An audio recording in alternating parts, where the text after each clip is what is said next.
që prej së shtunës së kaluar, kryeministri i Shqipërisë, Edi Rama, po e përdor një ftesë formale të presidentit të Shteteve të Bashkuara të Amerikës, Donald Trump, si pjesë të një strategjie të theksuar propagandistike, me synimin për të krijuar perceptimin se ka marrë vlerësime të drejtpërdrejta nga shtëpia e bardhë për drejtimin e tij politik. Të martën, më 20 janar 2026, Rama publikoi në rrjetet sociale letrën e përgjigjes drejtuar Trumpit, ku konfirmon përfshirjen e Shqipërisë në të ashtu quajturin Bordi i Paqes.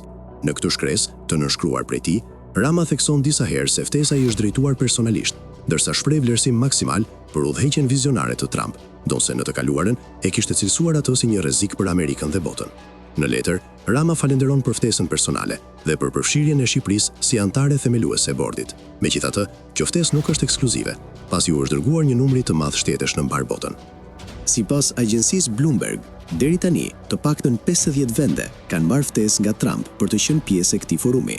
Lista përfshin si shtete me peshë të madhe ndërkombëtare, ashtu edhe vende që nuk njihen për standarde të larta në respektimin e të drejtave të njerëzit apo promovimin e paqes globale. Lista përfundimtare pritet të bëhet publike gjatë forumit ekonomik të Davosit në shkurt 2026.